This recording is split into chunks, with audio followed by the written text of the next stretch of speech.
Have you ever felt like you're just talking to a brick wall? You've got the absolute perfect advice for someone, a friend, a family member, a colleague, but no matter how you say it, it just doesn't land. Well, today, we're going to explore exactly why that happens, and more importantly, how to break through that wall and create a real, genuine connection. Oh, this is one of the most frustrating things in the world, isn't it? You lay out this perfect, logical advice, and instead of hearing thank you, you just get more resistance. We're going to unpack a super powerful way to get past this, pulling some incredible insights from the book Supercommunicators. So it all starts with this strange paradox. Our first instinct is to help by telling people what to do. But ironically, that's often what builds the wall in the first place. The more we push, the more they resist. It's like that old saying about the forbidden fruit. The more you say don't, the more they kind of want to do it. And this feeling, it's universal. Doesn't matter if you're a parent dealing with a teenager, a manager trying to guide your team, or just a friend trying to help out. It can feel totally hopeless. But what if there's a completely different way to approach it? We're going to figure out how to fix this, and it all starts with one really compelling story. Okay, so let's get right into that story.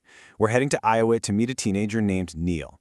Now, his parents were at their absolute wits' end, and their whole struggle just perfectly illustrates the kind of communication breakdown we've been talking about. Neil was, the textbook definition of rebellious. The more his parents lectured him about dangerous stuff, like getting caught drunk driving, the deeper he dug his heels in. And his go-to excuse for everything? It was all a matter of a man's pride. That one phrase was like his shield. Gentle talks, firm lectures, absolutely nothing could get past it.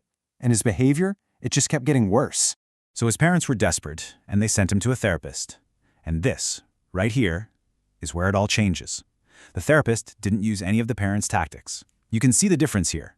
Instead of pushing and lecturing, he focused on connecting. And this brilliantly shows the core idea we're digging into today, the power of a totally different kind of conversation. The therapist's whole strategy was, beautifully simple. He didn't argue with Neil. He didn't judge him, and he for sure didn't lecture him. All he did was create a space for Neil to think for himself, just by asking a few really powerful questions. Just take a look at these questions. They're not simple yes or no questions, are they? No way. They're deep. They're open-ended. The therapist wasn't telling Neil he was wrong. He was basically inviting Neil to face the consequences of his own actions and to think about his own values. Maybe, for the very first time. And the result was pretty incredible. Neil actually started to feel bad about what he'd done. He began to question his own behavior. The change wasn't forced on him from the outside. It came from inside him.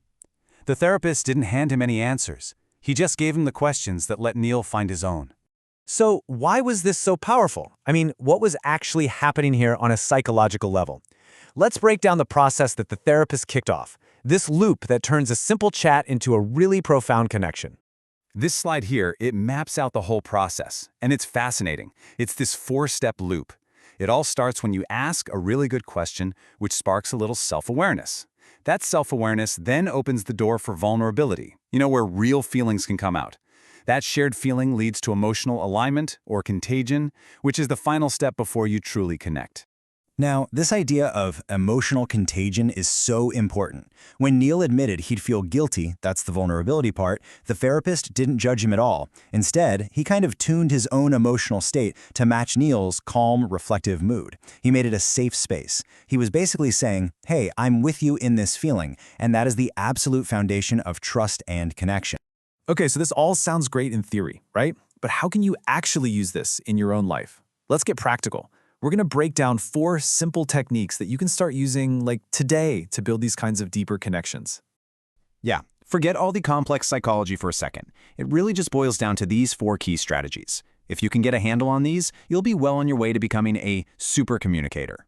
First up, do a little bit of homework. Before you even start talking to someone, just take a second to think about them. What do they care about? What are they interested in? Just preparing 1 or 2 questions about their interests shows you actually value them, and it immediately sets a positive, curious tone for the whole conversation. Okay, number 2, and this one can be tough. You have to fight that urge to talk about yourself. Our brains are basically wired to want approval, so our instinct is to impress people with our own stories. But real connection doesn't come from broadcasting your own life, it comes from being curious about theirs. This quote just nails it, doesn't it? It's a total mindset shift. Your goal isn't to be the most interesting person in the room, it's to make the other person feel like they are. So focus on asking those great, open-ended questions that get them thinking, not just answering with a yes or a no. Third thing, you've got to remember that every conversation has two channels running at once: the words people are saying, and then everything else. You have to tune into both. Pay really close attention to those nonverbal cues, because a lot of the time, the real conversation is happening between the lines. Just become an observer. Are they leaning in, smiling, making eye contact? Awesome, they're engaged. Keep going. But if you see a blank face, if their eyes are wandering, if they just go quiet, that's a huge signal. They're not with you anymore. And this is so important. A lot of us mistake that silence or that blank stare for listening, but it's usually the exact opposite. It's really just a polite way of checking out. It's your sign that you need to pivot the conversation, because whatever you're talking about right now, it just isn't landing. And that brings us right to our last technique, which is what to do when you see those negative signals. You've got to be flexible and experiment. If you sense they're not interested, don't just push harder on the same topic. Try something totally different. Bring up a new subject, ask a surprising question, maybe even tell a quick joke. The goal is just to find that point of shared interest, wherever it happens to be. So, when you put all of this together, the big takeaway is a fundamental shift in what our goals should be when we communicate. We need to move past just talking at people and really start connecting with them. Because, at the end of the day, it's not about winning a debate or proving that you're right. Real, lasting influence comes from truly understanding the person in front of you. It's built on a foundation of genuine curiosity and, empathy.